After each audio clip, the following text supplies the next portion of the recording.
Summer holidays வந்தாச்சு, நம்ம GT ஹாலிடேஸும் வந்தாச்சு. GT holidays, South India's #1 travel brand.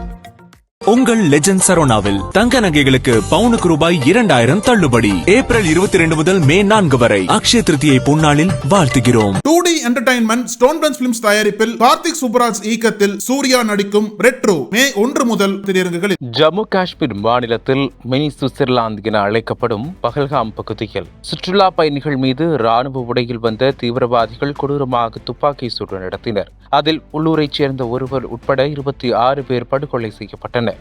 நாடு முழுவதும் இந்த சம்பவம் கடும் அதிர்வலைகளை ஏற்படுத்திய நிலையில் இந்தியா பாகிஸ்தான் இடையே போர் பதற்றம் நிலவி வருகிறது. அதற்கேற்றாற்போல் இந்திய விமானப்படை, கப்பற்படை, தரைப்படை என முப்படைகளும் தயார் நிலையில் இருப்பதால் எப்போது வேண்டுமானாலும் பாகிஸ்தான் மீது இந்தியா தாக்குதல் நடத்தலாம் என கூறப்படுகிறது. இந்த சூழலில் டெல்லியில் உள்ள பிரதமர் அலுவலகத்திற்கு கடந்த 29ஆம் தேதி இரவு வெடிகுண்டு மிரட்டல் வந்தது. இதனால் அதிர்ச்சியடைந்த மத்திய புலனாய்வு போலீசார் இதுகுறித்து தீவிர விசாரணை மேற்கொண்டனர். அதன் நீட்சியாக நாகப்பட்டினத்தில் செயல்படும் மத்திய உளவு பிரிவு மூலம் உள்ளூர் போலீசாருக்கு தகவல் தெரிவிக்கப்பட்டது.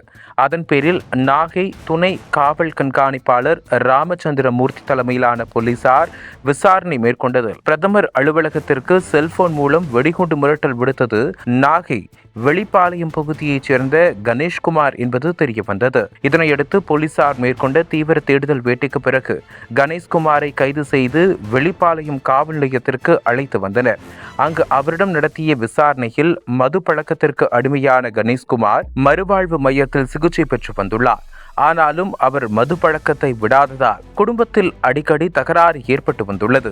ஒரு கட்டத்தில் அவரது மனைவி தனது குழந்தையுடன் கடந்த 2 ஆண்டுகளுக்கு முன்பு கணேஷ்குமாரை விட்டு பிரிந்து தனியாக சென்று விட்டார். இதனால் மனநலம் பாதிக்கப்பட்ட கணேஷ்குமார் அதற்காக சிகிச்சை எடுத்து வந்துள்ளார் என்பது விசாரணையில் தெரிய வந்தது. மேலும் அவர் எதற்காக பிரதமர் அலுவலகத்திற்கு வெடிகுண்டு மிரட்டல் விடுத்தார் என்பது தொடர்பாக போலீசார் தொடர்ந்து விசாரணை மேற்கொண்டு வருகின்றனர். இந்தியா பாகிஸ்தானுக்கு இடையே போர் பதற்றம் நிலவி வருகிற சூழலில் நாகப்பட்டினத்திலிருந்து பிரதமர் அலுவலகத்திற்கு வெடிகுண்டு மிரட்டல் விடுக்கப்பட்ட சம்பவம் பரபரப்பை ஏற்படுத்தியுள்ளது.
அனல் பறக்கும் செய்திகளை அப்டேட் செய்து கொள்ள நக்கீரன் களத்தை இப்பவே சப்ஸ்கிரைப் பண்ணுங்க.